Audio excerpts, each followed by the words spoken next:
the video's going. Hi. All right, here we go.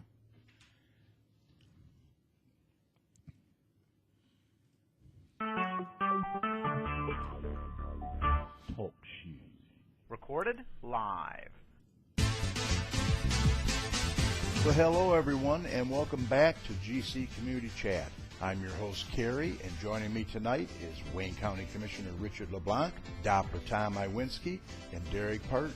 This show is dedicated to you, the residents and businesses of Garden City, as well as the surrounding communities.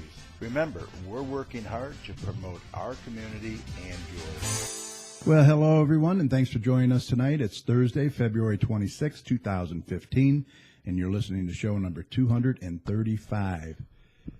First, I have to mention that Richard is not with us tonight, and that's because he's celebrating his granddaughter's 5th birthday, so I'd like to take this time to wish Bella a very happy birthday from everyone here at GC Community Chat. But even though Richard isn't here, we do have our favorite weatherman, Doppler Tom. Tom, how are you doing tonight? Doing all right. Doing all How right. are you guys doing? We're all right. And also Mike Jones is here. How you doing, Mike? Doing great, Gary. Just like it to be a little warmer. And guess who else is back? He's back. Derek. How's it going, guys? Good, good. We'll also have Joy and Holly here in just a few minutes with their 2-minute gardening tips. And guess what? Like I said, Derek is back. He'll be here shortly doing some sports for us. But let me tell you, we have a packed show for tonight. Coming up shortly, we'll have the Garden City Youth Services Librarian, Lindsay Fricke, will be here. She's doing a great job over there with the kids, and interested in talking with her.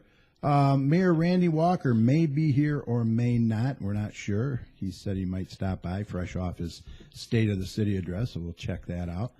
And also Senator David Knezek will be here with the latest state updates and any information he would like to share with his district.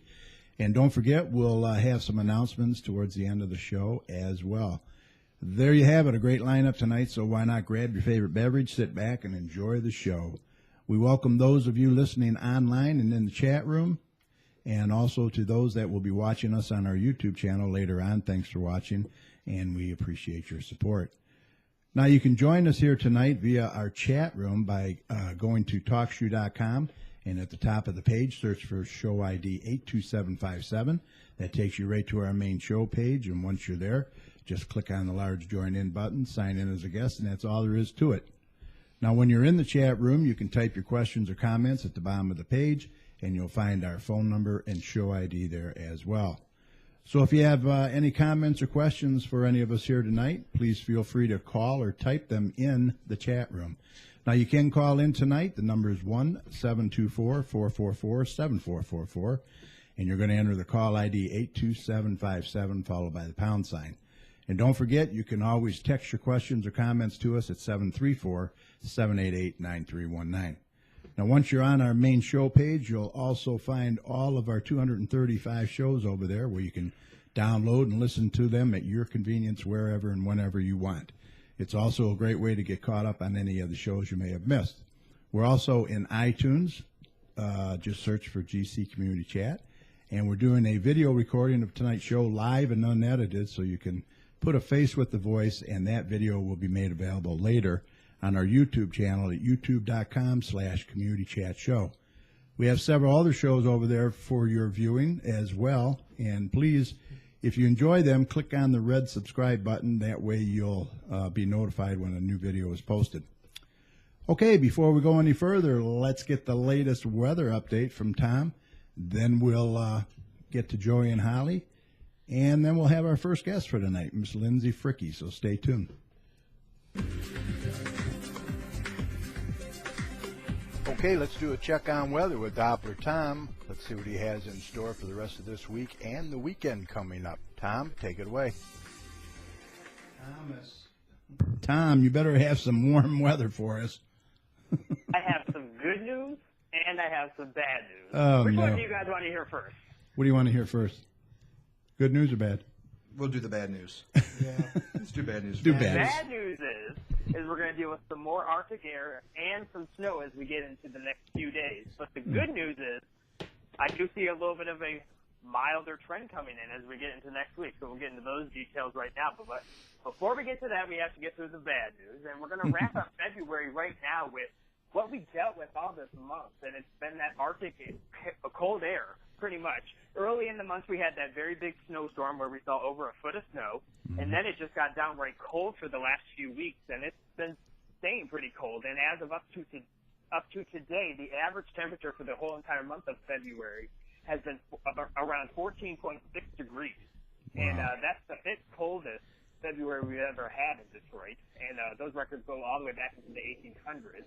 And the number of days we had below zero is, as of today, 8, and we'll probably add a few more to that before the month is over. And we broke over 4 records, and the biggest record that we broke was on February 19th, where we broke 2 records. It was the daily low record early in the day, and then the daily high record. And that's pretty unprecedented, 2 records in one day. So I just wanted to briefly give a little bit of a rundown of the cold air that we had in February. And for the rest of tonight, the cold air is going to continue. Those clouds are slowly clearing out as we get throughout the overnight hours, and it's going to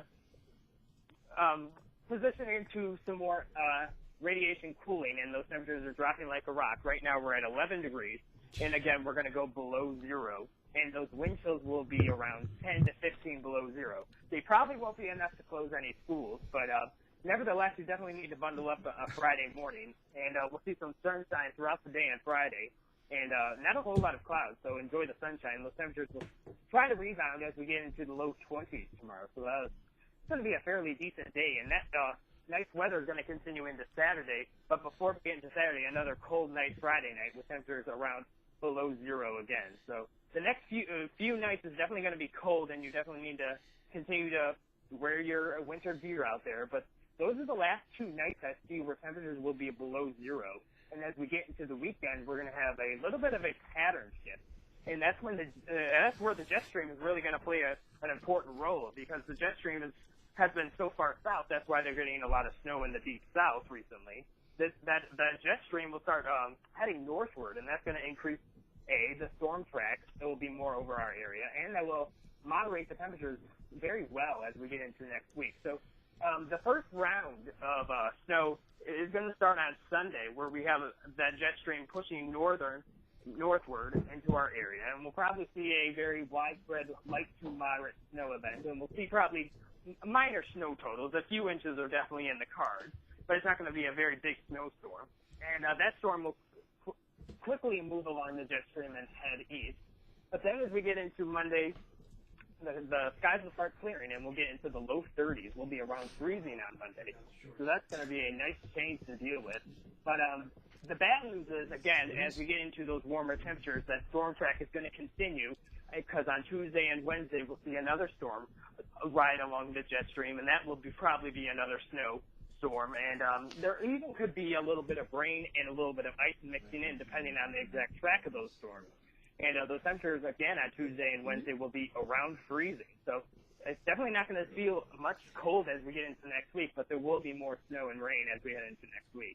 And then as we get late into next week, the rain and snow chances will start to wither out, and we'll just deal with just some colder air as we get into late next week. We'll probably go back into the upper 20s, which is a nice change as we get into from what we have been dealing with. So a little bit of snow here and there as we get into the next few days, but a little bit of a moderating trend, so that's nice. But to wrap up my weather segment, a few other big weather stories going around across the United States is what I said earlier. The South has been dealing with a pretty big winter storm from Texas all the way to the Carolinas. They've seen a lot of accumulating snow.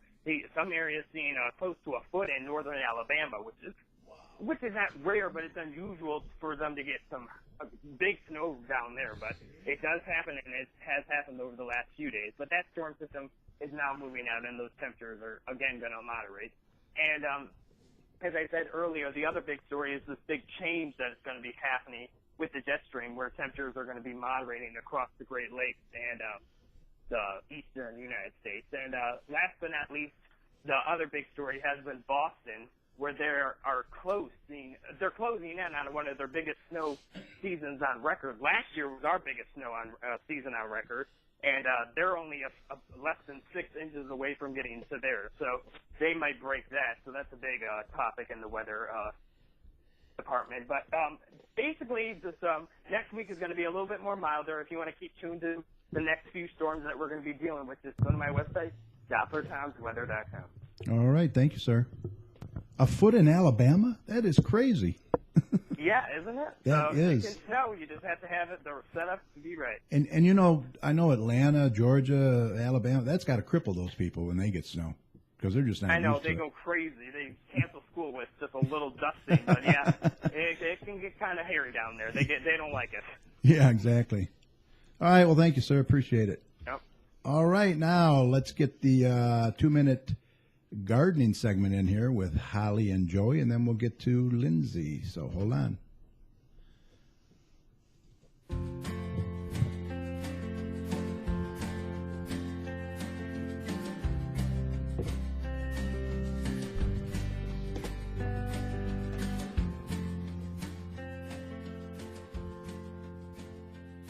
This is Gardening in 2 Minutes. Whether you are a traditional ground gardener or a raised bed gardener, or you don't have either one, you want to consider the option of growing in containers. This will add more square footage to your growing and allow you to grow maybe more than what you normally would be able to. When you think about the container you're growing in, you want to make sure it's the correct size for what you're growing. When it comes to things like tomatoes, peppers, eggplant, squash, you want to make sure that you're growing it in a space that's 1 square foot or larger. So, for example, you could use like a 5-gallon bucket. That would be a good idea. You can also grow potatoes in containers, which this is an easy way to do. You don't have to dig them up. You just pour them out. The key to any type of container, whether it's a traditional nursery pot that we all associate with, or as Holly spoke about, a 5-gallon bucket, or a vase, or any type of device, you want to make sure it has proper drainage. Without proper drainage, you're not going to have successful crops because the water doesn't have anywhere to go. Roots need oxygen just like humans do. And if they don't, they will suffocate and the plants will die off.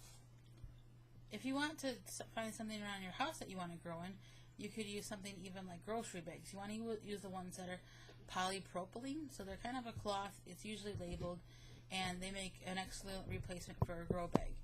Otherwise, you could grow in grow bags as well because they will allow for proper drainage and give air to your roots. And you want to make sure, based on what item you're growing, you want to make sure you add the adequate nutrients that it requires, because as you water it, that nutrients will flush out of the container. For more information on container gardening, our weekly video productions, as well as our free downloadable digital quarterly magazine, you can find all that information at the WisconsinVegetableGardener.com. For the health-conscious organic gardener worldwide. For Gardening in 2 Minutes, I'm Joey Baird. And I'm Holly Baird. All right, thank you, guys. Great tips there. All right, let's move on. Let's introduce our first guest for tonight. As I said earlier, she is from the Garden City Library, and she is the Youth Services Librarian.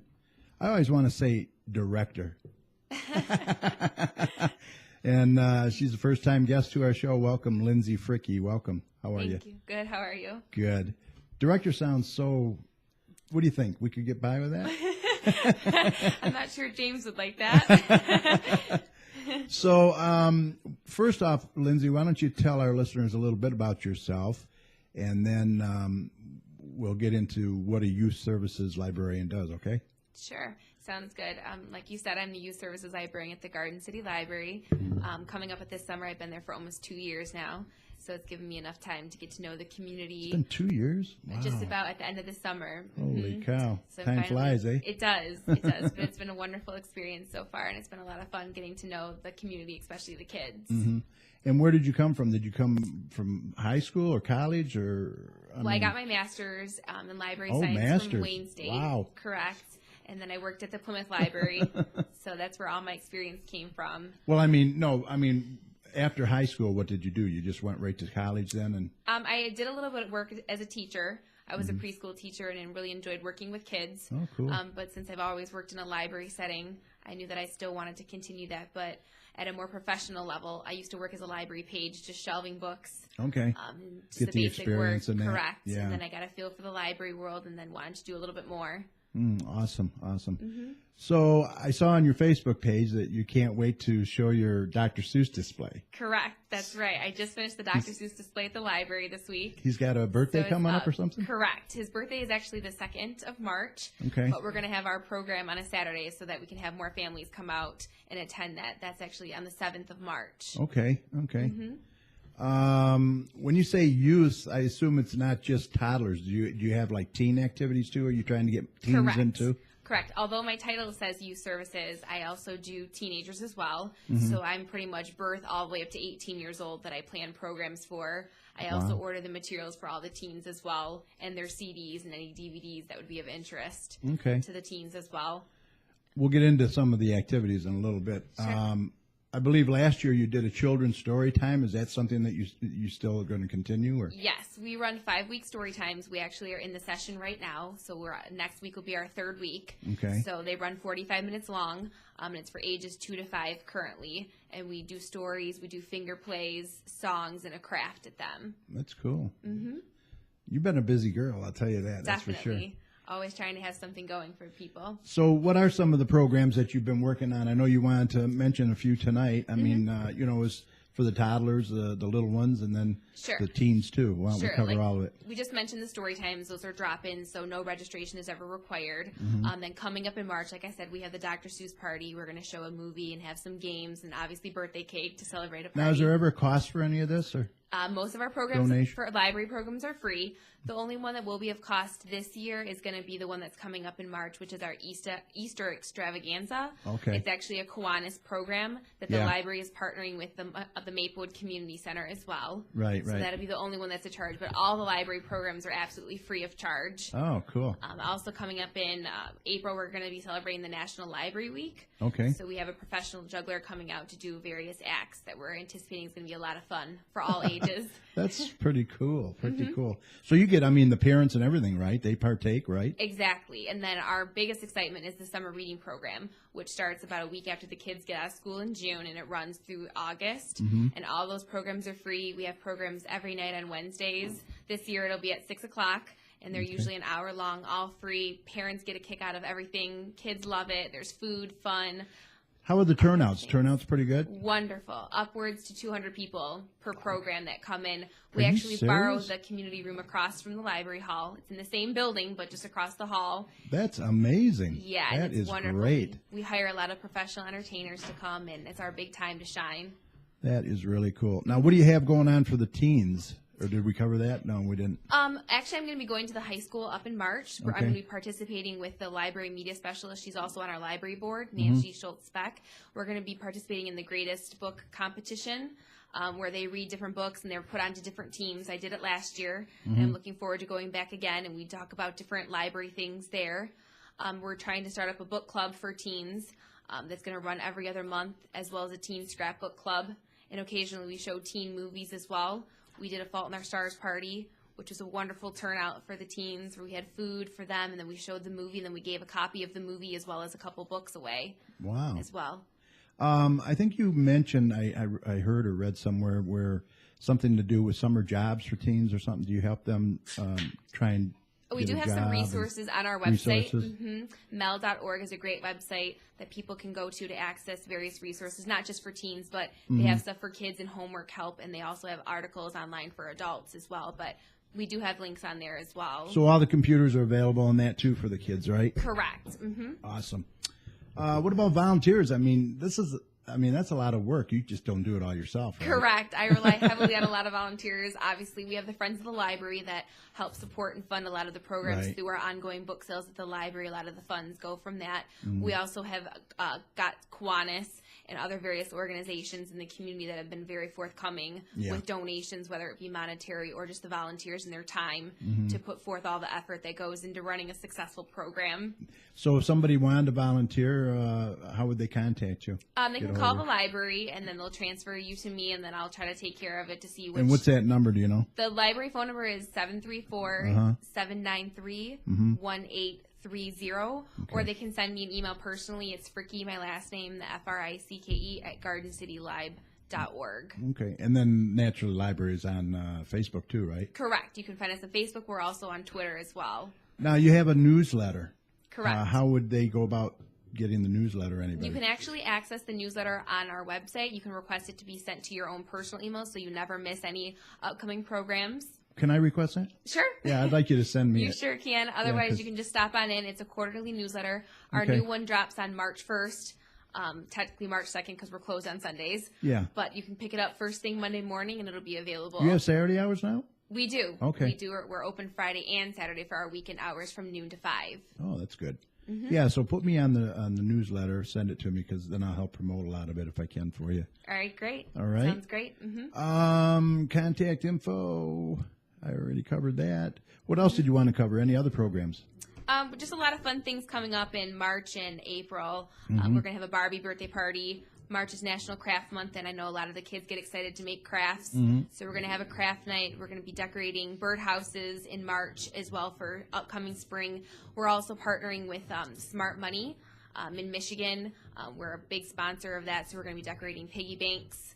So those are just some of the fun things. And then the library recently got the funding from the Friends of the Library to purchase a Wii gaming console. Oh, okay. So we're going to have a family game night where we serve free pizza and pop, and then we're going to Do play some games on the bowling Wii, or and then we're going to something. do tabletop games as well. Oh, wow. So we're excited to kick off that. And then we're also going to be purchasing a puppet show, like display thing that the kids can use all the time in the library. Anytime that we're open, we're going to put it in the children's department. So is this stuff you think of? I mean, you just come up with this? Yeah, I usually visit other libraries and then try to see, you know, Okay. what they're doing for the kids, and then try to make sure that Garden City is comparable to other public libraries and allowing, you know, the kids to have the same opportunities, regardless of, you know, how small of a community we might be. I still want to offer them numerous opportunities to have fun and engage and know that just libraries are more than books. Well, you're doing a great job. I'll tell you, I've Thank heard you. a lot of great things about you over there, and I know James is very pleased too, right? Absolutely.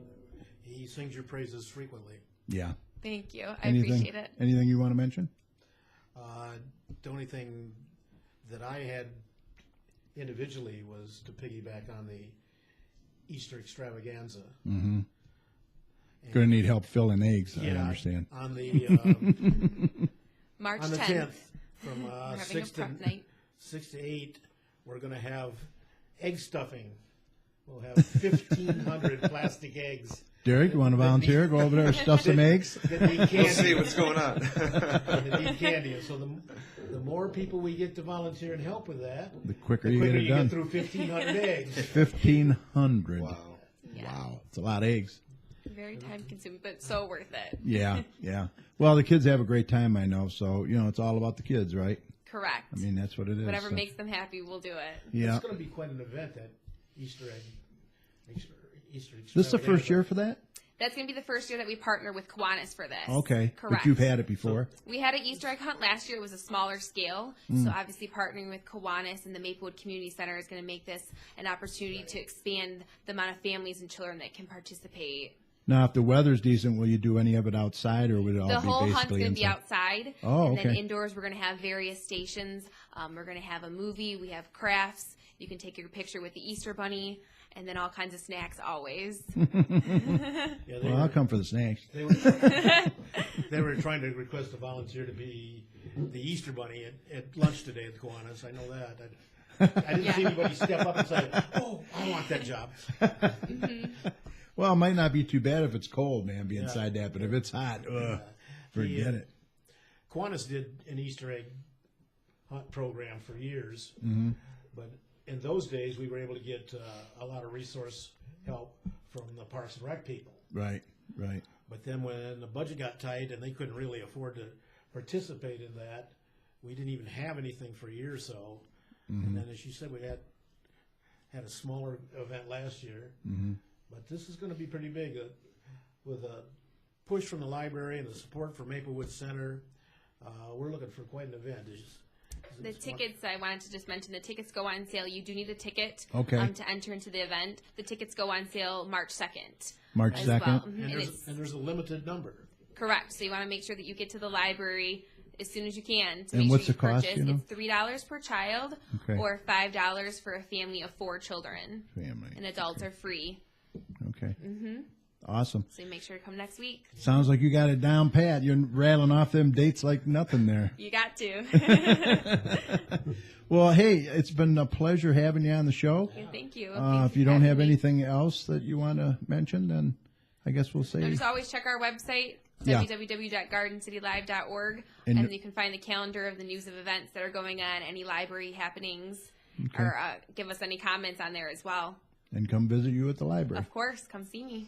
Absolutely. All right. Well, thank you very much, Thanks and for come having back me. anytime, okay? Thank you. You're welcome. All right. Take care. Thank you. All right. Lindsay Fricke. Great job she's doing over there. A lot of stuff going on at the library. So head on over there and check it out. All right. Well, I see this Senator Knezek's in the house. Lindsay, this is Senator Knezek. I just wanted you to meet him. Yeah. All right. Take care. Thank you. Check that stuff out if you can use any of it. We actually have some stuff downstairs that she's going to go through, some art supplies and that. Does the senator dress better than he did as a representative? I don't know. This is pretty fancy threads we're looking at here. Suit I've had for the last 3 years. You're looking sharp. But I don't always recall you dressing this nicely for community chat before. Yeah, that is true. So you just left an event, though, right? Yep, in Livonia, we had a Michigan. Is my thing on now? There you go. Yeah, you're on now. Sorry. Yep. Yeah, the Michigan Political Leadership Program, run out of Michigan State University, does an annual program down in Livonia. Okay. And today it was it's their annual fundraising dinner, and they always bring in some pretty big name special guests. Last Really? year it was 2 former governors from across the country. Wow. Today was Bill Clinton's political strategist during his 92 run, and Tucker Carlson, who used to be the host of Crossfire on MSNBC, yeah. and now does his own thing. Awesome. Yeah, Awesome. It was really cool. Really cool. Oh, yeah, we got to get some pictures. Uh-oh, pictures. Yeah. I'll move so she can come back and sit down. Yeah, I forgot. We got to do the picture. Yeah, go ahead. This is live, folks, so we got to have pictures of Lindsay on the show. I always post them. Absolutely. Uh-oh. Say cheese. All right. Good? Let me take one from this. Okay. Yep. Okay. Yes. Okay. Hello. And as a scrapbooker, I scraped it. Yeah. All right, thank you, dear. Okay. Appreciate it. Thank you. You notice she added a much prettier face than what we usually see at this table. All right, now we can bring the senator back. That we had to do pictures there, So this was in Livonia, whereabouts? At Laurel Manor. Laurel Manor. Yeah, I Laurel was getting Manor. the two confused. I do too. We were at Laurel Manor. Okay. And, I mean, you name it, they were there.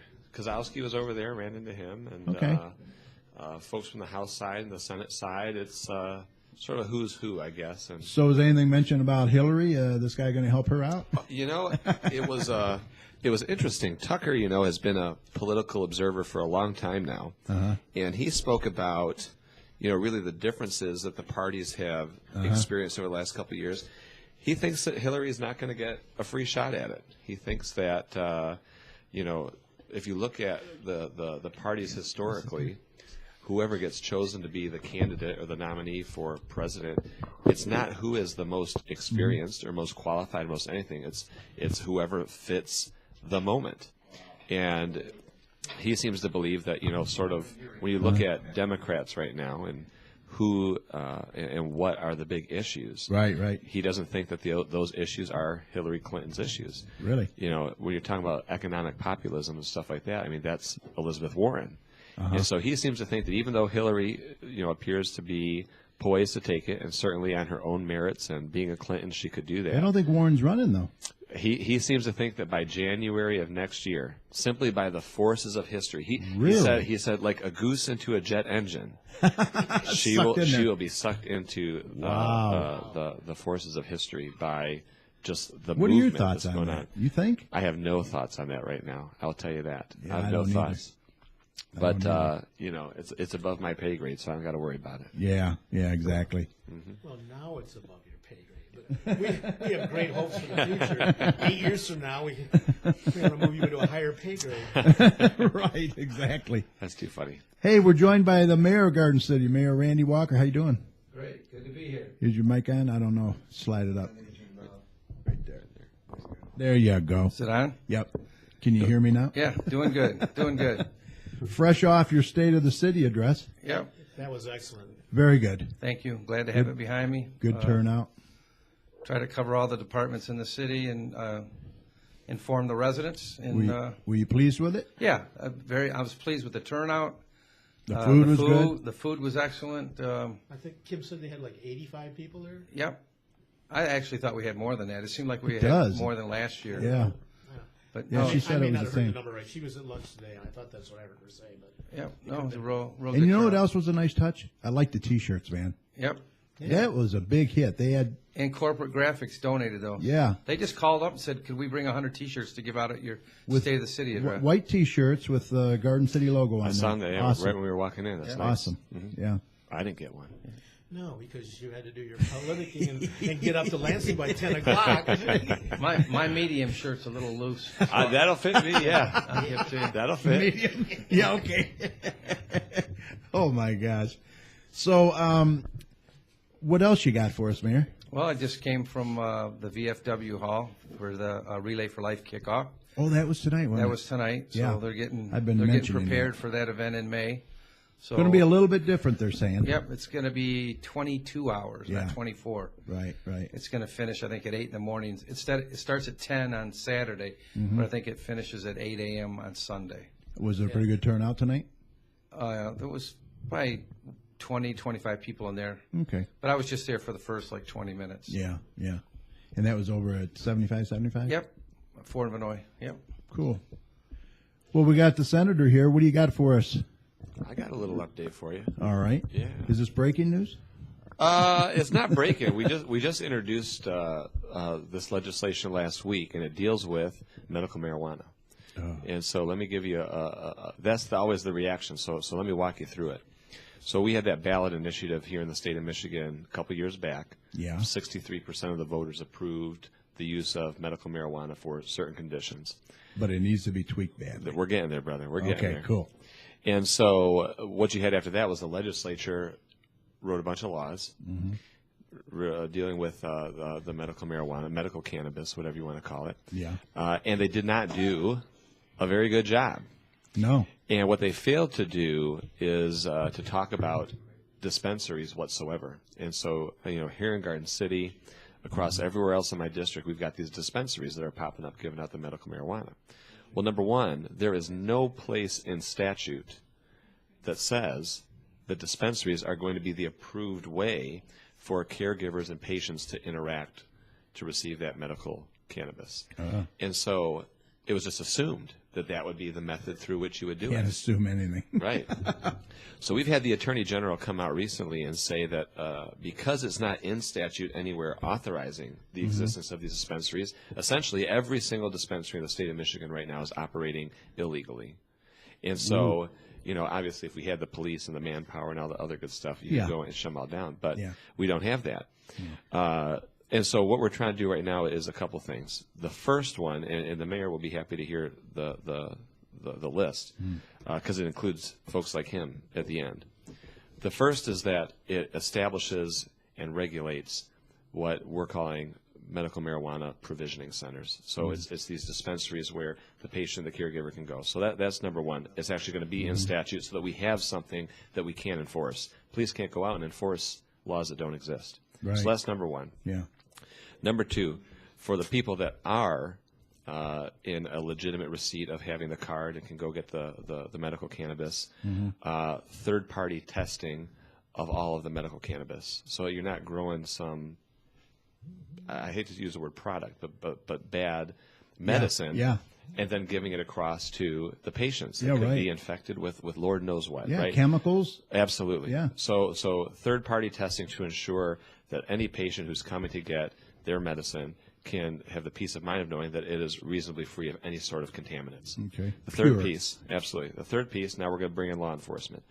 Right now, and the commissioner will tell you this, any guy can take a little sign, pop it up on the corner of Vinoy and Cherry Hill, say, meet me at hotel room such and such, and I'll give you your medical marijuana card. Wow. And that's not right. No. That was not the intent of the law. No regulation there. None. And so the third piece of the four pieces deals with a registry of all the doctors that are approved to do it, all the patients who are approved to have it. So you can't get these fly-by-night actors coming in giving out the cards under the table. Yeah, well, what about that? These doctors that are handing out these cards that are, a lot of these doctors are ready to retire, make some quick money. Right. Give these cards out like candy for, menstrual cramps and everything else. I mean, Right. come on. And again, the thing that's always surprised me is when I go out and I talk to my residents and I ask them, I thought, maybe it'd be some of the older folks, maybe they don't like it. I don't know, maybe they lived through the 60s and they do. Who knows? Yeah, right. The feedback generally is that when there is a legitimate need or a use for it, that's Yeah. fine. And obviously we need to do more to weed out the fraud and the abuse, right? Exactly. So the registry gives the police, any law enforcement across the state, local, state, federal, 24/7 access, unfettered access to who is a legitimate patient, who is a legitimate doctor. And if people are coming in and out of these places with illegal or fraudulent things, the police can now have the ability to track that and enforce it. Now, what about symptoms, though? I mean, That's solely up to the doctor. I mean, I couldn't say Really? one. Yeah, I couldn't say one way or the other. Wow. You'll talk to, and I'll tell you why this bill passed so overwhelmingly. at first it was for people with cancer, glaucoma or something I heard too. Right. Now it's like there's a whole list of symptoms that vertigo. Bad chest cold, right? Yeah. Anything. Yeah, exactly. Last year, when this issue was coming through the House of Representatives, there was a two-bill package. One was this provisioning centers, and I still got one more piece to get to. But the second piece was the medibles. And medibles are the creams, the butters, the cookies, you name it. Yeah, the brownies. Because of the kids who benefit from the THC, but without that sort of hallucinogenic strain in it, right? So all this medicinal stuff has that hallucinogenic strain taken out of it, but it has the THC, so you get the whatever effects of it. Okay. And so the kids that were brought in, because again, I say it all the time, half of politics is the policy, the other half is the theater. So the thought that a lot of us tend to have is exactly what you brought up right now. What they brought in and introduced the members of the legislature to was the child who has such and such condition, the kid who has diaphragmatic tremors. Their diaphragm continually seizes up every couple seconds, so they can't Spasms, speak. yeah. They can't speak normally. And, these kids who may be able to have the benefits of that medicinal cannabis, but they can't smoke it, but they can put butter on their toast or they can have the cookies. Well, there's stuff pill like that. for them too, right? Right. Yeah.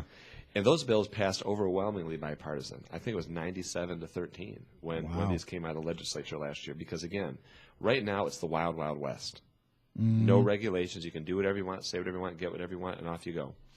The fourth piece of it, and this is the most important piece, it gives our local units of government full jurisdiction over what they want and what they don't want in their community. Oh, awesome. So Garden City Garden City could come in and say, you know what? Provisioning centers, not for Garden City. With no discrimination. They have the sole decision as to what they want in their communities. Mayor, Now, I like that. right? Yep.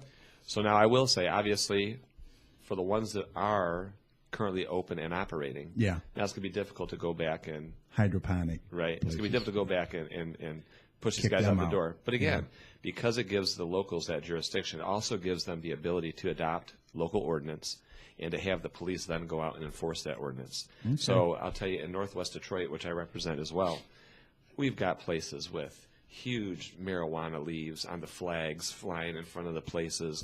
They're down the street from a middle school. They're down the street from a church. Oh, no. The residents don't want this. No. So the city can come in and say, you know what? We're going to regulate it just like we might a liquor store in terms of proximity to X, Y, and Z. Okay. This is the type of signage you can have. This is the type of frontage that you can have. A lot This more is- restrictions. Absolutely. That's And good. it gives the cities the sole jurisdiction to make those decisions. That's nice. Yeah, I do like that. Which right now they don't have. No. They do not have. And so I know within the city of Detroit, Dearborn Heights, Garden City. But then I can see discrimination lawsuits against cities. I don't know. ACLU or somebody's going to come in and say something. I can see it. It would be the same way about what the city ordinance is on.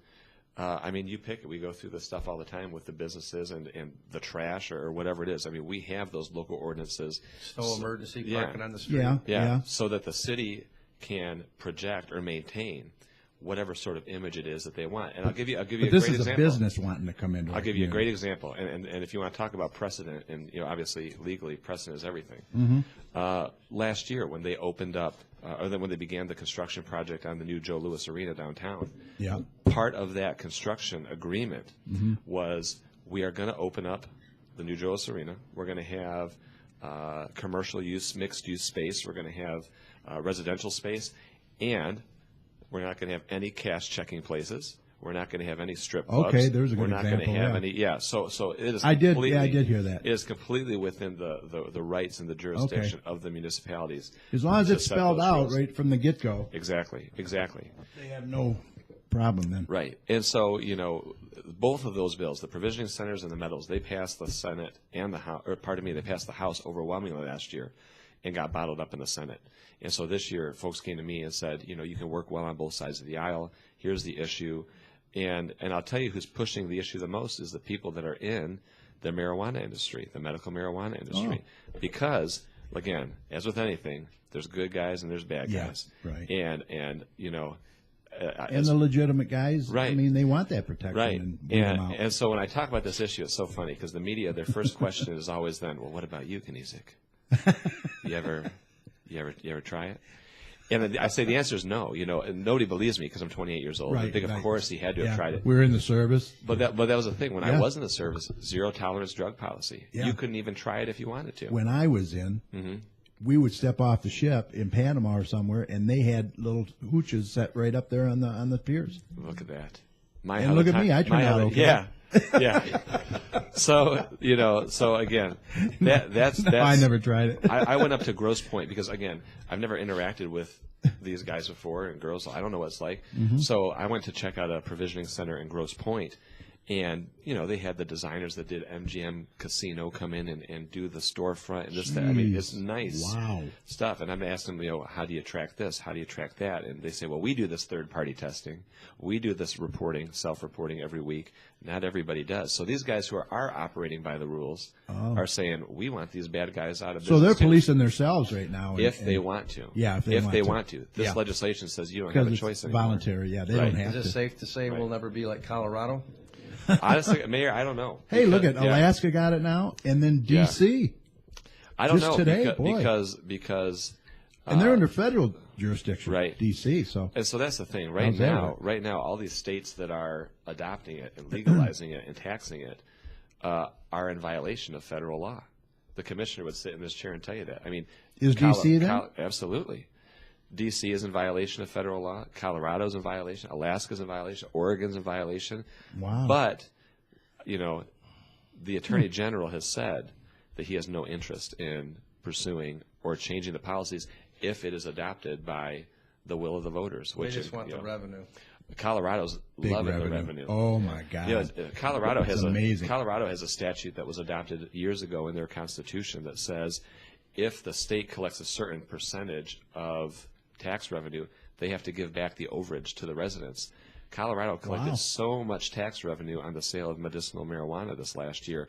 They're writing checks back to all the residents. Rebate checks. Absolutely. Now, Michigan doesn't have that provision. You ain't getting nothing back. Figures. But so could I say with confidence that we're not going that route? I don't think so. Only because I'm watching what the trends are across the country. And I wouldn't be surprised if before long we're headed down that route. We could actually use that rebate money for roads. Fix our roads. So that's the I don't want to say the joke, but there are people who say pot for potholes. Yeah. There you go. Pot for potholes. Potholes. That's what they're saying around. Bumper stickers. I can see them now. Fix a pothole. Yeah. Okay. Buy a toaster. That's the LeBlanc. All right. All right. Are you out of here? Yeah. You got to get up early, eh? Yeah, I got to get up early. All right. Anything else you wanted to mention? Or? No, just wanted to stop by real quick. All right. Well, thanks for stopping. Good to see you, Mayor. It's all good. Always a pleasure. Good to see you guys. All right. Take care. Yep. Be careful out there. All right.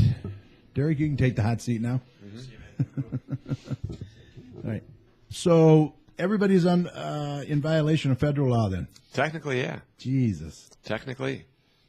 And I see you voted no on a bill, education bill today, and it passed anyway. Yeah. There's. Can I explain that a little? Yeah, we've got this budget deficit that we're facing this year. Yeah. And I've told folks, and I've shared pretty openly, there's been other things that we've cut in the budget that I have been supportive of, and I have voted in favor of. Mm-hmm. The one thing that always gives me heartburn is when we start talking about making cuts to education. And so we had a bill that came up today, $183.3 million cut to the school aid fund to try and balance the budget. Wow. And to me, that type of stuff is a no-brainer. That's money, but it belongs in the classroom. But here's the thing now, kids. and correct me if I'm wrong, because with this thing that's going to be on the ballot in May, it's like a Christmas tree. Everything's hanging off of it. You know, it's not just a road funding bill. No, it's a ton of stuff. So that money that they were asking for, they're going to get it anyway if that passes, right?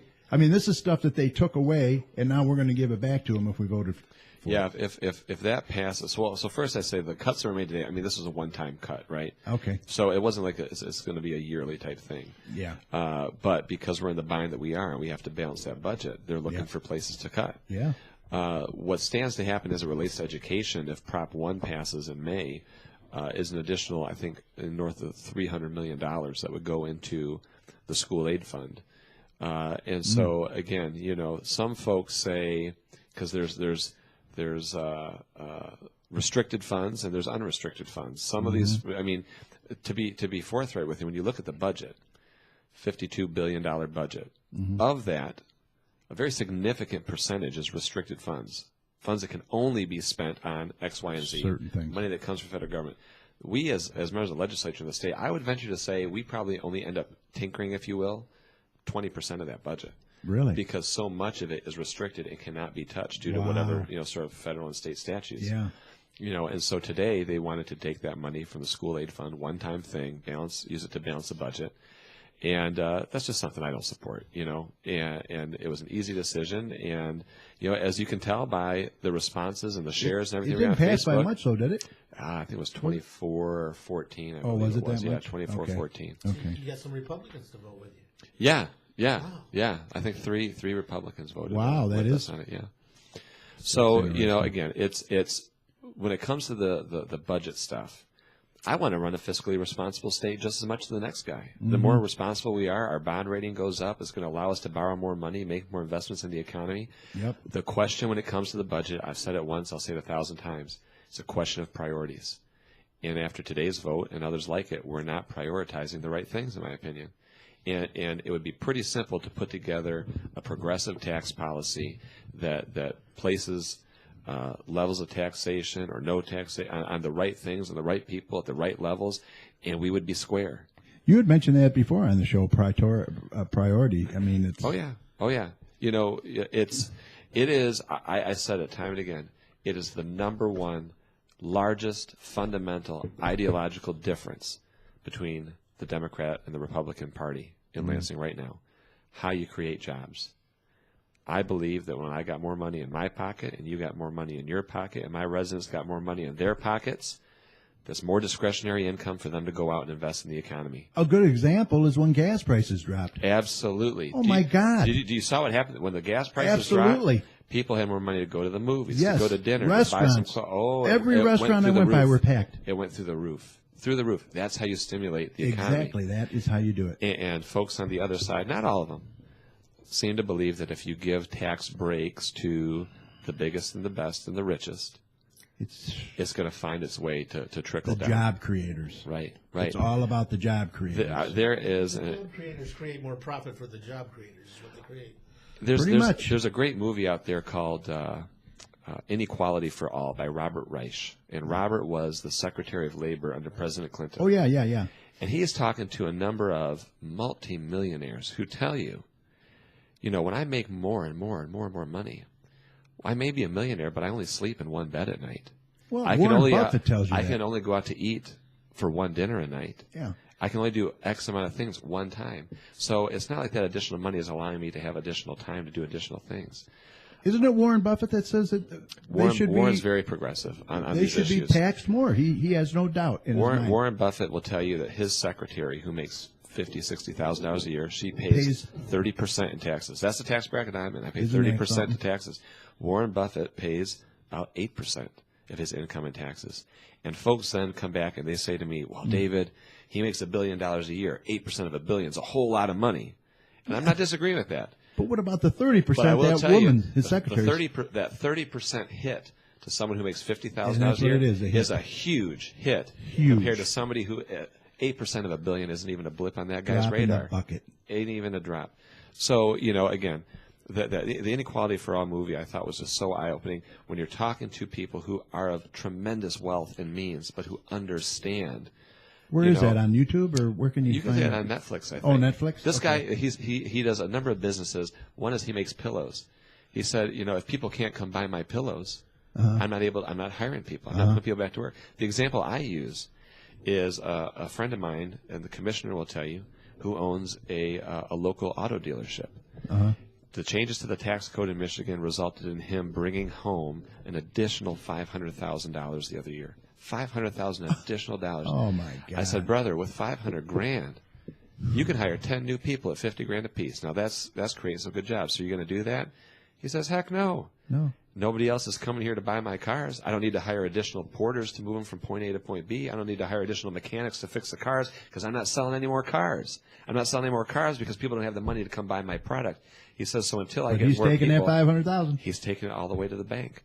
So again, to Jeez. me, it is such a fundamental economic discrepancy that we have. Yeah.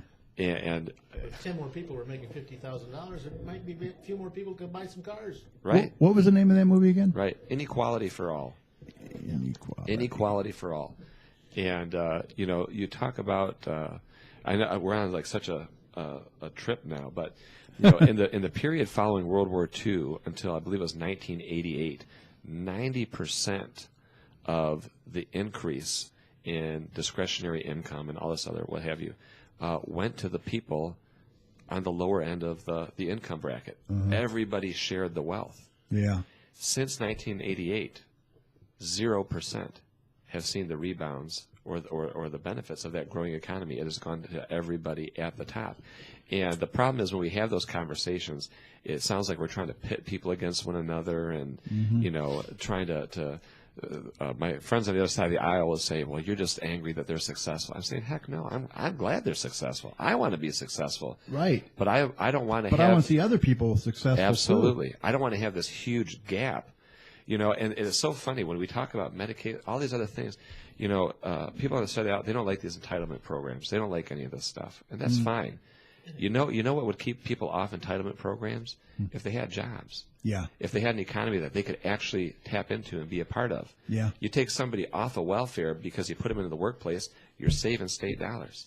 I wish we could put the welfare system out of work because we put all of our residents to work. Yeah. That would be a Republican's dream. Yeah, you don't want to make That'd be my welfare a dream, way too. of life, for God's sake. Absolutely not. Absolutely not. And then, you got to talk about the homeless and the homeless veterans. Right. You have these rich people that are making money hand over fist, and then you have people that are starving.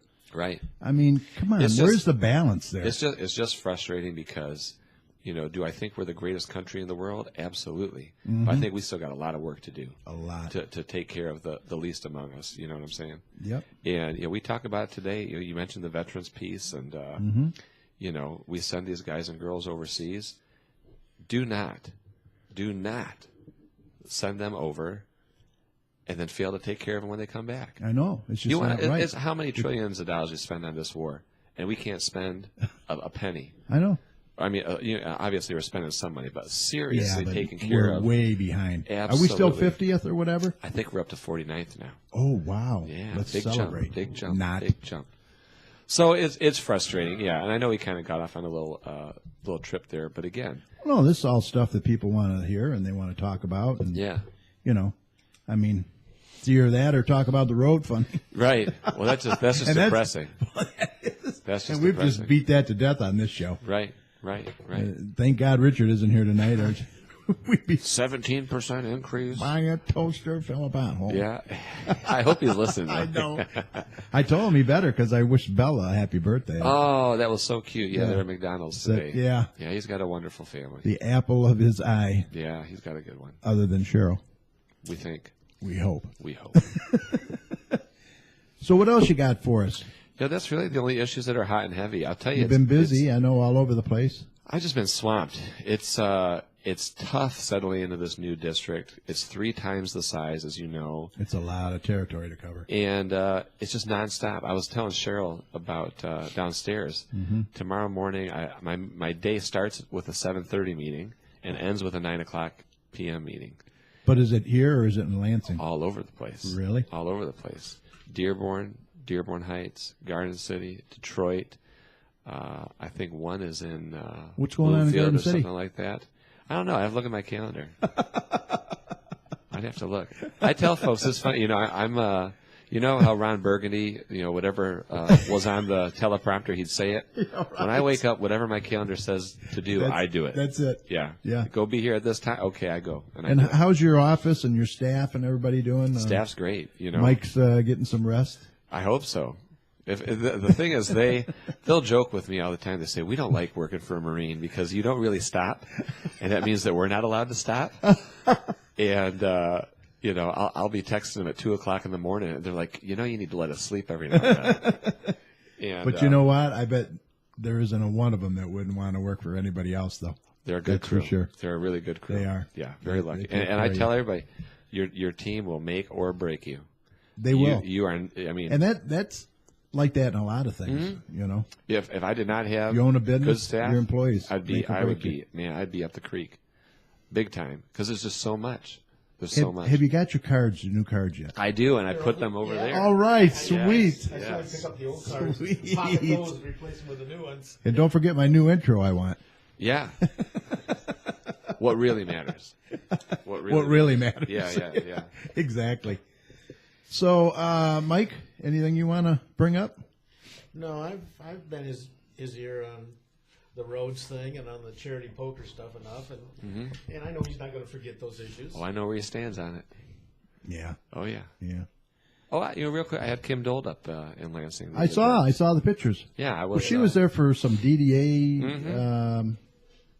I don't know. Yeah, just I think a statewide conference. Yeah, type thing statewide there. conference. Yeah. I've had a bunch of visitors this week. I had her. I had a group from River Oaks Elementary today in Dearborn Heights. And Cool.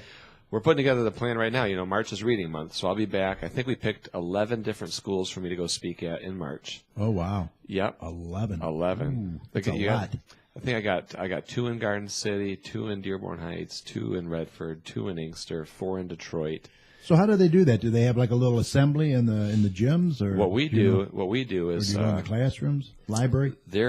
First we've got I believe it's Delta Dental, who for all the legislators they put together these little care packages to take to the kids. Okay. So we bring toothbrushes to the kids, and we bring state booklets, and we bring coloring books, and the whole nine. I usually do bookmarks with my picture on it.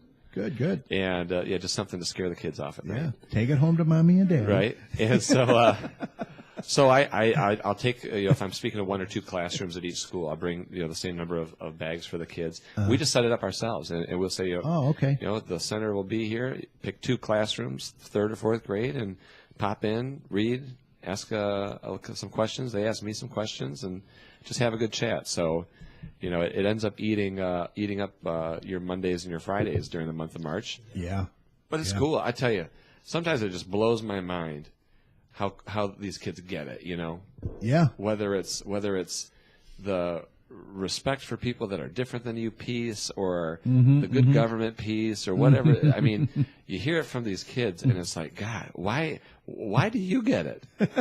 And these adults that I work with don't. Isn't it something? It's honestly mind-blowing. And they're so innocent. Yeah. They're not corrupted or Yeah. anything by any outside influence. The most interesting thing is when you're talking to kids and you can see the community reflected in what it is that they say.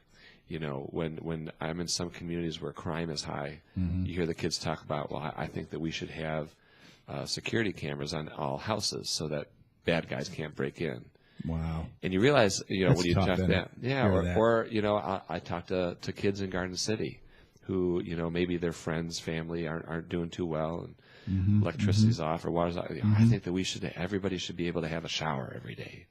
Wow. And it's like when you hear it through the kids' eyes, wow, man, that kills you.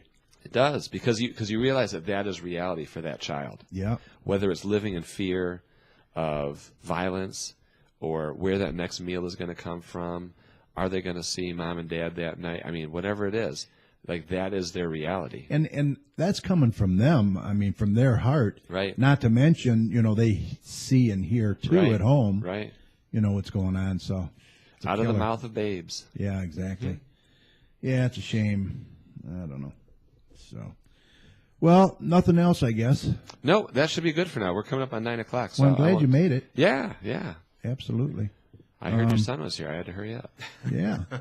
Yeah. Trying This to is return. This Right. is a yeah. It's been a while. So we're still working on trying.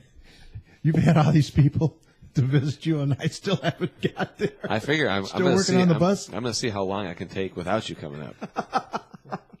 Yeah, I talked to Richard. I talked to Julie, and whether it's the bus or we just pick Yeah, a we'll date work and time. something That's what out. I'm saying. We tell people to come up. I just might drive up there and say the hell with it. I want to do a nighttime thing. Now that I was thinking about it, Night's pretty. Well, that When and it's lit up, in it's the nice. Capitol building, you're the only ones in, and so you say something echoes through the whole building. It's eerie, but it's cool. Yeah. Yeah. So that stuff's fun, and you realize that. I go to work there every day. The luster never wears off because you look around you and it's like, holy smokes! Like, but folks who aren't there all the time, when they come up, it is really, really, really cool. Yeah. And to give that experience to other folks, that's really cool too. So. Hey, talk about a little bit about the dinner that Cheryl and you and the other ladies from the other communities went to. The League of Women Voters. Yeah. Yeah, League of Women Voters have. And Debbie Dingle was the speaker. Debbie's great as always. Cheryl loves her. Yeah. She thought that she was talking to her personally. Right. I mean, that's Debbie's a tough gal. Great communicator. Yeah, I shouldn't say gal. She is a congresswoman. I should respect that. Yeah. But she wouldn't mind. Yeah, no, she She'll wouldn't. call you tomorrow. Yeah. How dare you? So the League of Women Voters is just a great civic organization. They've been operating for 95 years. 95. Every Wow. year they publish a nonpartisan voting guide. They go to the high schools to get the kids registered. It's really just about the political participation piece. And so they do their annual fundraising dinner over at Biblos, which is on Chase Road in Warren and Dearborn. Okay. Phenomenal food. Wow. Every said it was really every good. time I hear there's an event at Biblos, I say put that on the calendar 'cause we need to go get some of that food. Yeah, she met the owner and all that. Yeah, She great was guy, real Mr. pleased. Bazzi, Yeah. great guy. And so we were over there and just listening to everyone's stories and enjoying the fellowship. And I purchased 5 tickets to the event. And I said, a lot of times folks in politics, they get the 5 things and they'll say, oh, well, where's my biggest donor at? I can give them a little treat, or where's this or where's that? And when I get those opportunities, we like to come back to the community and the people that helped you get where you're at in the first place. I thought that was a great move. So, we took one person from That's awesome. every community I represent. Cheryl, your wife, was my Garden City pick. And had a lady from South Dearborn Heights who runs the Southwest Dearborn Heights Club. Lady up in Redford, lady in Detroit, lady in Inkster. And, it's nice because you're taking folks who really live next door to one another, but have never met, but Right, have the same exactly. mission and objective. That's what Cheryl, she said, I met the most wonderful people and didn't even, never Right, even. right. And again, to me, that's such a great part of the job because you get to know and meet everybody everywhere. Yeah. It's great to be that sort of matchmaker, if you will, between people who are like-minded and civically focused. Right. And so, I had Tamika, and I had Betsy, and I had Cheryl, I had Carol, and I had Connie from across. All folks are really doing the same stuff, but, within their own individual communities. And so Yep. now they've got points of contacts and friendships and stuff like that Yep. across the border. So, just trying to, keep the fight in fifth tight and connected. So, Oh, yeah. Yeah, Oh, we like yeah. it that way. Yeah, exactly. All right, well, that's cool. Well, I won't hold you up anymore. I know you probably want to go down and say hi to Cheryl. I want to go to bed, to be And honest go with to you. bed. Yeah, I want to go to it's bed. past your bedtime. No, I think I Or got it like is- an hour. It's almost your bedtime. It's time to head towards bed. Go through my nightly routine, put my face on. Well, thank you, Senator, for No. dropping by as always. Anytime. And Anytime. I guess we'll see you the 13th. You'll be at the GCBA meeting in the morning. Mm-hmm. And what else? I guess that's it. I think that's it. We're going to talk some sports now. Yeah. Have fun. Thanks, guys. All right, thanks. Yeah, we'll see you Take later. care. Yep. See you then.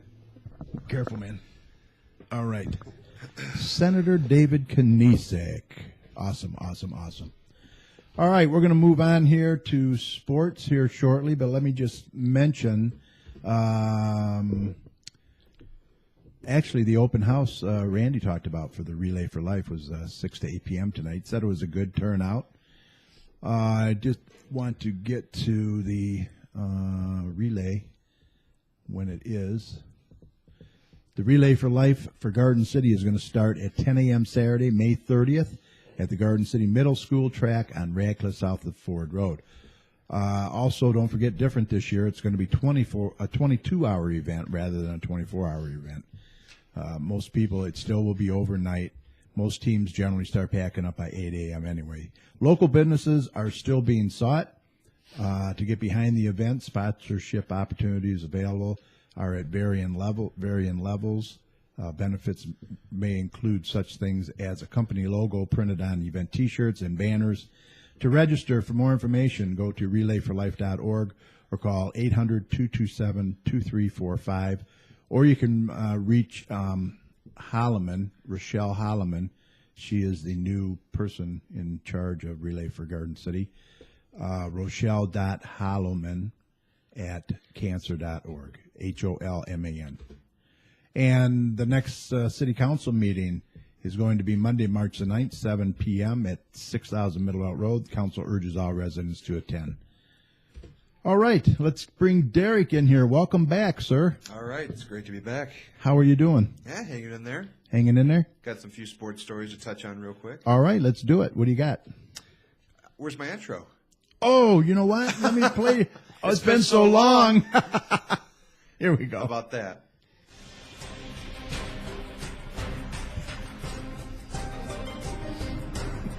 All right, let's get the latest up-to-the-minute sports news with Derek. What's going on today, Derek? Hey, what's up? Hey, not too much. How's it going? It's been so long, I forgot to play it. And I did have it up here, too. Yeah, I bet you did. Yeah, I'm sorry about that. All right.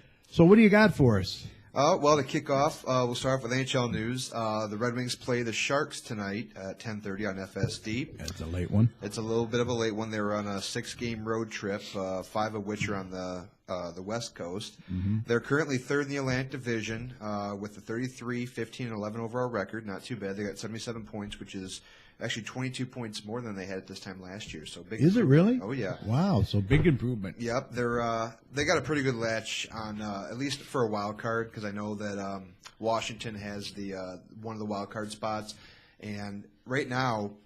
Now, what do they have to do to get home ice advantage? Well, they got to be the number 1 team overall in the conference for that. But either way, though, if they can stay number 3 right now in their division, the top 3 teams from each division, because they have now 3 teams, so there's 3 divisions in each conference because they expanded it. Mm-hmm. So basically, all you got to do is just be one of those 3, and you're guaranteed a playoff spot. Right now, I think they would be the 4th best seed. So it would be 4 versus 4 versus 5. So they would actually have home ice advantage for the first round anyway. Okay. So whoever the best seed number is, the highest seed gets the home ice in that. And Howard seems to be pretty much. Well, I mean, I don't think he's 100% what he was. What do you think, Mike? They reseed every round too. Yeah, they reseed every round. So if you would have been the road team, say against the number 1 seed, but they lose, and then you become the home team for the number 8 seed who beat them. Yep. Oh, okay. Yep. Works a little bit different than like basketball. A little different, or baseball, yeah. But Howard, I'm not sold on. He looks too sluggish for me right now. I think that Gustafsson played great the other night. He may not be 100% yet. No, I mean he got bailed out. That game against Anaheim was it Anaheim? No, what was the game? Dallas. Where they won 7-6. Oh my God! And they bailed Howard out. They big time. Yeah, he did. Played terrible. And it's just a shame because we'll go one game where we score 5 or 6 goals, and then the next game we'll score either 1 or none. What happened the other night? Yeah, the other night 1. Yeah, against the Ducks. So, and we're starting to show a little bit more physicality. I know that Ericsson's got a couple fights. Yeah, good. So we're starting to fight a little bit more. But Zetterberg's out right now. He's got a head injury. Oh no! He got a sucker punch by Jamie Benn. And where's the mule? Is he back? Is he playing Franzen? No, Franzen's out right now.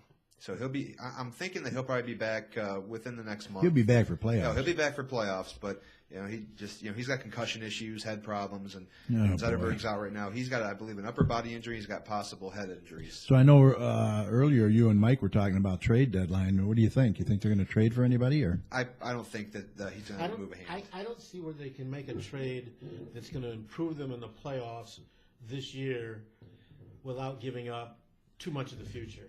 What about going after an enforcer, you think? We need one bad. I mean, I don't think Erickson's the answer. They need a big guy out there. They need like another McCarty, a young guy that's tough. Probert. Like a 6 Kosher. 6 foot something, 200 pounder. Somebody that can throw the body around. Who's out there? Anybody available? I'll have to look it up. I mean, as far as right now, player movements. Actually, there was a player movement today that was kind of significant. Jaromir Jagr actually got moved from the Devils to the Panthers. Really? Wow. Yep, for 2 draft picks. He's that 43 years old, but he's still climbing the ladder. Wow. He was doing great. I think he had like 20-something points for the Devils. So, I mean, he's still scoring goals. He's still being a factor out on the ice. Yeah. The Panthers, and that's a big trade for them because as far as playoffs are concerned, they're only 2 points out of the second wild card. Yeah. So that was a good move for them. That was a good move. And, of course, they got Roberto Luongo now. So, he's been kind of shaky, but I think that this move is going to help them definitely on the wing side of things. So any picks yet for the Cup Finals? Who do you think? I think the Red Too Wings. early? I mean, it is kind of early, but I think at the same time, I think the Red Wings.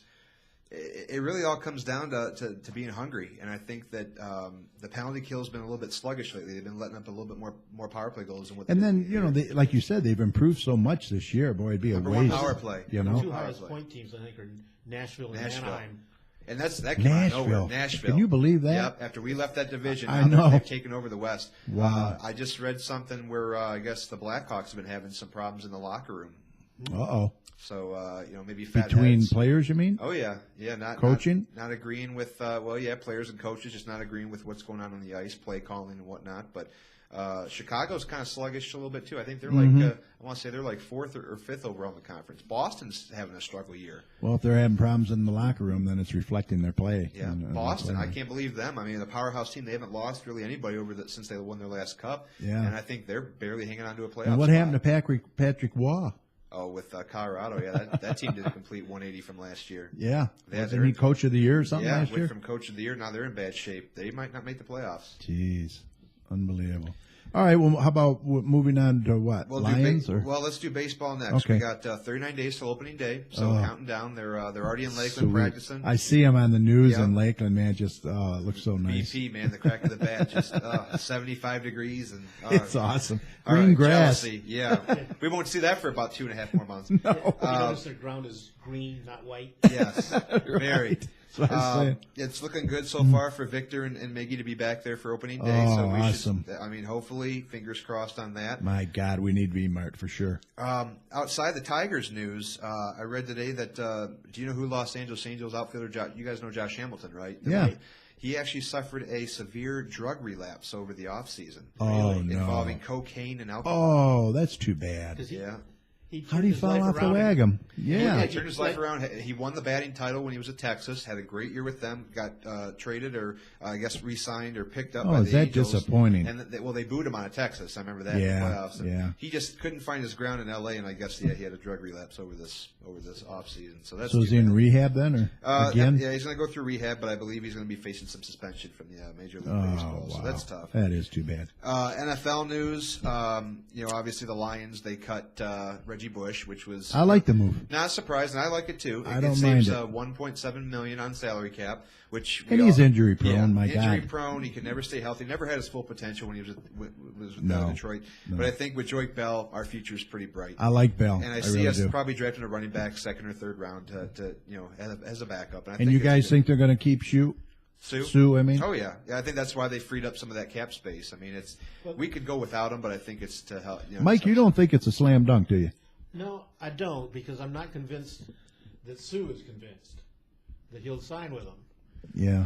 I don't think there's a doubt that they want him back, but I don't know if.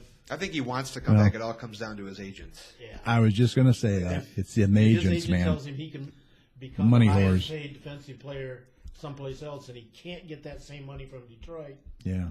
And I believe he's with Jay-Z's company. Yeah. So, I mean, they're always about the big bucks. And, I mean, if they are the ones, they're going to milk him. They're going to milk for everything that he can It's going to cost the Lions to keep him, I'll tell you that. It is. And I don't know if they're willing to spend that kind of money with the that someone else defensive line is. that we had in the defense last year, really losing Sue, it'll be a big That'll blow be a big hole. leadership-wise, but Yeah. I don't think, as far as performance, I think we have enough pieces to kind of make up for it. But, I mean, we could go get ourselves another, defensive tackle. We'll have to see, the draft. Yeah, we'll see how that that plays out. Seattle is an interesting model because they have let Yes. high price guys go. Yeah. Yes. So use the money to bring in some even better younger guys. Yeah. Yeah. Well, keep doing hey, remember Minnesota Twins did it in baseball. Yeah. They had nobody on that team, and look what they did that year. They could spank us too. Yes. They could, So it can be done. Even when they have a subpar record, they could always beat our asses. Right, so right. I mean, it's just really it's the luck of the draw, and it's always just who you can acquire, and if they have the right pieces that can actually mix well with what you already have, then you're going to be successful, and they're going to be successful, whoever they get. To close out NFL news, the U.S. District Judge David Doty overturned Harold Henderson's denial of Adrian Peterson's appeal. So that I means, see he's going to be so reinstated. So he can be reinstated and be back with. I don't know if he's going to come back with Minnesota. They say they want him back. They want him back, but I heard that he probably doesn't want to go back. He wants a fresh start, and I think I was hearing somewhere that he might go to Seattle or even possibly. Really? Yeah. Seattle? Yeah, but I don't think they'd want some of that distraction. You think there's a lot of teams out there that do want him? I don't know. Oh yeah, he's still in the prime, man. He's got he can baggage. Still play. Yeah, he can. But, well, he'll be under the microscope, that's for sure. Is Seattle going to lose that running back that they had? Is he a free agent? Yeah, who was that? The one that should have gotten the handoff on the last Yes, of yes. the Super Bowl. Yes. Marshawn Lynch. Yes, Yeah. Lynch. I think he's got one more year left. I haven't heard anything about him moving Okay. around, so I think he's still one more year. It'd be hard to see how he and Peterson could both be featured back. I don't see that happening. No, I don't either. Yeah. Nah, that's two big egos right there, too. So aside from that, moving on to NBA news, the Pistons still in the playoff race, if you can believe that, with a 23-34 record. But from where they started at 5-28. Yeah, they've improved a lot too. Yep, and they got Tayshaun back. Tayshaun's back. I saw that. He wasn't happy with the trade, but it wasn't because he was coming from Boston to the Pistons. It's because of how he was treated in Boston.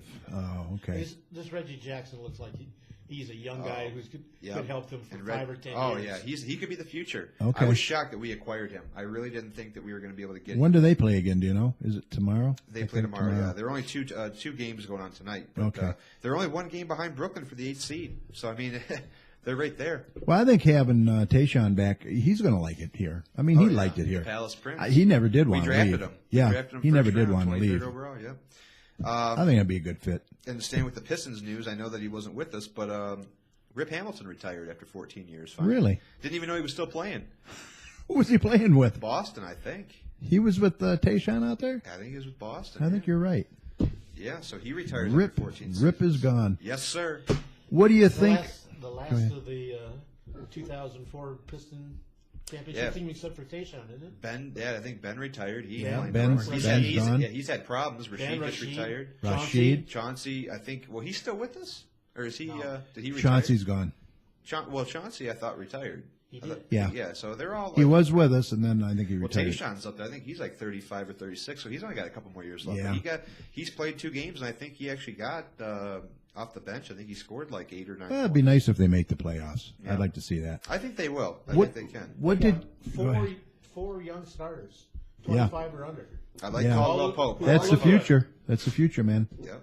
Hey, what'd you think of LeBron James and his 10-year-old son being Already getting scouted by college. 10 years old. Well, Did you see that it's kid? off his name, Did you but see he's good. some of the moves? But he's great. He is. For 10 years old. He's playing like he's a high school kid. But LeBron's not happy. He doesn't want him pursuing him. I mean, come on, man. He's 10 years old. But I think he also wants him to go to college, something that his old man that never guy's did. going to name his ticket, that kid. Yeah, he is. He will name his Yeah, ticket. he'll walk into any college he wants to go to. And you don't want to talk about NASCAR at all? Well, NASCAR, yeah, we'll save that for last. It wasn't a very good 500 for Jeff. Finished No, 33rd, we watched got it wrecked on the together. last lap. Dominated the race, led 87 laps. Won the and, pole. Won the pole, and it just didn't end the way he wanted it to. But we're in Atlanta this weekend. He's debuting that new 3M paint scheme. That I saw that. It looked pretty Yeah, sharp. so we'll see how that goes. Another fast track. Yep. And this is where the new rules package finally comes into play now. What's that now? The new rules package as far as aero and balance and what they've done. Oh, okay. That side spoiler and all that, or the fender. The side skirt now you can't flare that out no more. And then also they've adjusted on downforce and horsepower, so not as much horsepower as they used to get. I mean, they're still going to be hitting 190 miles an hour, but they've done something with the downforce package where they're not going to be able to access. And for those that don't know, Jeff announced his retirement after this year. He's done. Yep, this is his final season. Kind of emotional, bittersweet. It's going to be emotional when He's been our boy for a long time. Since I was 5 years old, and it's going to be really emotional when we roll into Bristol in August. That's going to be. I'm going to probably break down when I see that one. So I'm glad we get to see him one more time. It's my favorite track, and I know it's one of his favorites. Yeah, so we're going to Bristol in August. That'll be an awesome trip. Yeah, that will be. When's qualifying? Friday? Yeah, I want to say that they're doing night qualifying. No, they're finally now they get to show off, because I know they were having problems with that group qualifying at restrictor plate tracks. The drivers were really upset about it, but now we get to finally see that group qualifying. This ain't restrictor plate though. No, but now it's still group qualifying, because now they don't do one at a time. They go out in groups now. So I don't know if I like that. I do. Do you? Yeah, I like it. Not on restrictor plate tracks. I think they need to do single car runs on restrictor plate tracks, but I like how they do it now because it makes it more exciting. Yeah, but you're talking wrecks. There could be wrecks, and they got to go to the back. That's only really liable for how many cars go out at once? They do two groups. They do Group 1A and Group 1B. It's a group of 25 apiece. 25 cars. Yeah, that's kind of, that's risky. I think. It's a mile and a half track. You can spread, but I mean, you can draft. You can spread them out more. It's not like restrictor plate tracks where you're nose to tail. And how do they determine qualifying time with groups? Basically, they do. They do 3 rounds. They do the first round, Group 1A, and then Group 1B. They take the 12. I believe it's either the 11 or 12 fastest from each group. Okay. And then they go into round 2, and then it's the top 10 fastest, and then those top 10 go at it in the round 3 for the pole. Wow. Yeah. So it's all about interesting. Time. So I mean, it's a little bit confusing, but I like this. I like this format. You like that, huh? Oh yeah. Yeah. Well, we'll see. More competitive when you get the other drivers on a track. The point system's still the same, though. Yep. Still got the same chase format. So basically, Joey Logano, he won the 500, so he's pretty much locked into the chase now. Right. You win, you're in. Yep. And what we determined, Sprint is leaving after next year, Next year, yeah. They haven't had a sponsor. They haven't had a sponsor filled in. Right now, all signs point to possibly either Xfinity or Comcast doing some sort of a Xfinity is doing nationwide now. They're nationwide, but I don't see how they could run both series. Yeah, you got to have one. Well, they got the money, let me tell you. Yeah, they do. They definitely have the money. One of the worst cable providers out there. I sure as hell wouldn't go to Comcast. They're overly priced and they screw their customers. But I mean, they're made of money. Pretty good. Yeah. They're sponsoring one of NASCAR's biggest series, so they must be doing something right. Oh, anyways, so that's all I got for tonight. All right, well, welcome back. Yeah. All right, good to have you, man. Okay, I scheduled a couple of guests today that I think you'll find interesting. First, on March 12th, Dearborn Heights Councilwoman Lisa Hicks Clayton will be back, and she's going to be here to talk about a new campaign that's going to be starting soon called Light Up the Night. So you're going to want to tune in to find out more about that. And then on March 26th, Sarah Traxler from McKenna Associates will be here, and we'll discuss current city projects within the Community Development Department, such as the Master Plan and the Community Development Block Grant Program, which is also known as the CDBG, which is a grant program that benefits low to moderate income persons. So mark your calendars. Should be some interesting shows coming up. I like Sarah. Sarah's a good girl. Yep. Should be interesting. She's really well read, so you're going to want to tune in for that. She's got a lot of information. She always seems very well informed when she speaks at the council. Very well. Yep. If you're interested in coming on the show, we would love to have you. Maybe you own a business or provide a service you would like to share with some of the surrounding communities. If so, then now is the time to contact us so we can get you scheduled for an upcoming show. If you're interested, just email us at gccommunitychat@gmail.com. We'll shoot you some dates that are available, and it's that simple. We look forward to hearing from you. Garden City Business Alliance will be having their next meeting Monday morning, Friday, March 13th at 9 a.m. at the Straight Farmhouse in the Grand Parlor located at 6221 Merriman Road, just north of Ford Road. They urge all businesses to attend and come and see what they're all about. Bring some business cards because networking is always welcome. Now, the GCBA is also thinking about doing a business expo sometime later this year, possibly in September. But first, they need to know how many businesses might be interested in participating. So you can either send them an email at gcbusinessalliance@gmail.com, and in the subject line, just put yes to the expo, or go to their Facebook page at facebook.com/Garden City Business Alliance, and there's a poll there. Just click on it and vote yes or no. Pretty easy. The response has been pretty good so far, but it hopefully will get much better as they go. Now, if you're interested in joining or you'd like more information about the GCBA, check out their website at gardencitybusinessalliance.org or email them at gcbusinessalliance@gmail.com. Remember, we will upload the audio of this show when it's made available to the Facebook page at facebook.com/GCChat, usually within about 30 minutes after the show ends. And don't forget to check out our YouTube channel, where we will post tonight's show sometime tomorrow at youtube.com/communitychatshow. And please subscribe. All right, we're going to do some announcements here, and then we'll wrap it up.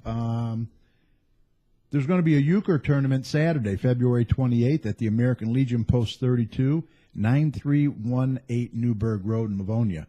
They're still looking for players. You still have time to register. Registration begins at 6 p.m. and games begin at 7 p.m. The cost is $25 per person or $40 per couple. For more information, give Pat a call at 734-793-1859. There's going to be cash prizes for the top 3 highest points total, raffles, 50-50, pizza pop, cash bar, beer, and wine. You must be 21 or older to play.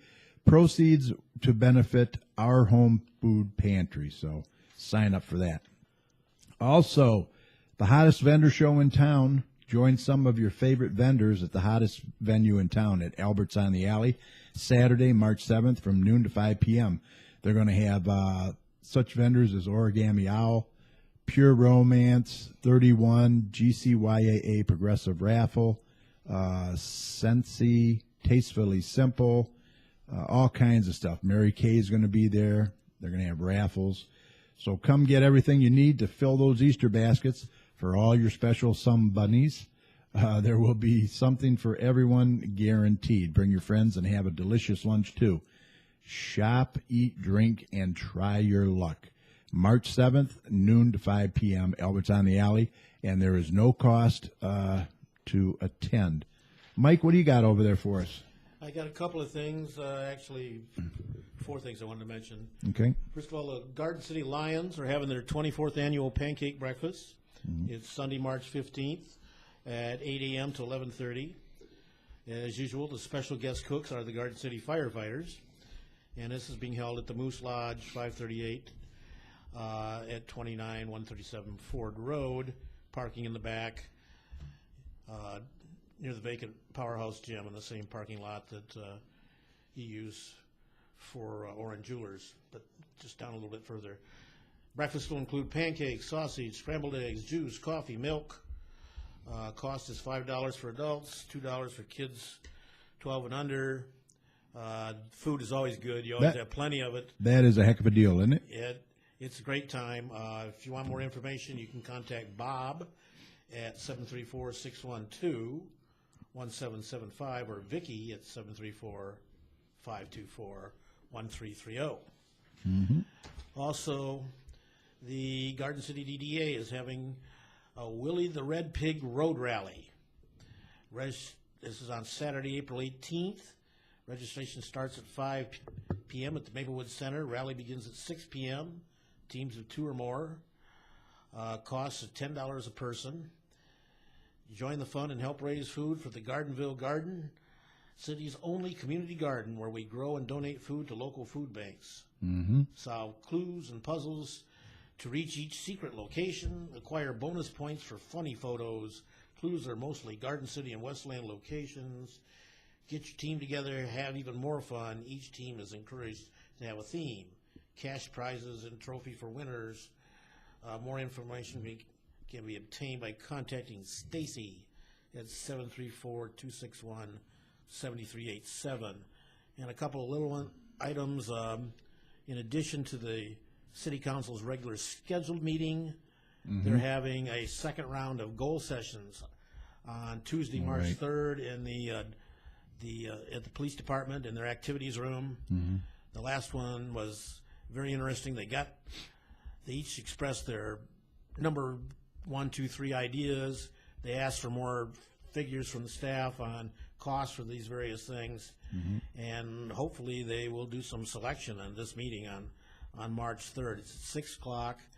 The last one was very well attended. There was Paul Werhane, there was Sue Buck, and there was myself and department heads and council. And the Garden City Kiwanis are having a comedy night on Sunday, March 29th at Albert's on the Alley at 6 o'clock. And that's all I got, Gary. All right. Thank you, sir. Two more things I want to mention. The Friends of the Garden City Historical Museum, they're continuing their fundraising efforts by selling engraved brick pavers and renting the grand parlor for social and business occasions. The bricks are $50 for the 4-inch by 8-inch size. That has up to 3 lines of text. The 8-inch by 8-inch bricks are $75 and have room for up to 6 lines of text. The Lathers General Store is open from noon to 3 p.m. Wednesdays and Saturdays. They offer a variety of collectibles and gift ideas. The museum is in the Straight Farmhouse at 6221 Merriman, north of Ford Road in Garden City. For more information, give them a call at 734-838-0650. If you've never been through the Garden City Museum, it's pretty interesting. You want to go over there. Mike and them guys do a great job. They'll give you a tour for free, doesn't cost you anything, and you'll be able to see a lot of the history of, what is it, 80, how many years, Garden City? 85 or something? I don't know. Something like that. Yeah, it's been around a while. The other thing I wanted to mention is the Garden City Police is bringing back the Neighborhood Watch program. Fantastic. And they're going to combine it with the Business Watch. So it's going to be the Neighborhood and Business Watch program. I attended their first meeting, a week ago in the multipurpose room over in the police station. And Brian and Billy, the officers over there, did a great job. They had probably 20 people attend, which wasn't bad, 18 to 20, something like that. They're always looking for more. They give you a lot of information, what to do, what's been happening in our community. And he will be emailing me when the next one will be. Brian will, and I will forward that on to everyone on my Facebook page and on the show. So stay tuned for that. And with that said, I think we're ready to call this a podcast. All right, I want to thank everybody that participated on tonight's show. Special thanks to Garden City Youth Librarian Lindsay Fricke. Boy, that girl has it together, doesn't she? Oh, yeah, she is very sharp. Very sharp, doing a fantastic job over there. I mean, she just has more stuff going on than, I don't know, Carter has peanuts, I guess. But also, thank you to Mayor Randy Walker for stopping by. Always a pleasure. And Senator David Knezek. It's always a pleasure to have both of you guys stop by. Always a big thanks. Oh, and a big thanks to my co-hosts tonight, Tom, Mike, and Derek. Great job as always. Thank you, Mike. You're welcome, Jerry. And to Holly and Joey, we thank you too. And thanks to everyone who hung out in the chat room with us. We appreciate it. Sneezy and all you guys in there, appreciate that. Remember, for the latest weather info, go to DopplerTomsWeather.com. Also, if you have a show idea or a guest you'd like us to try and get on,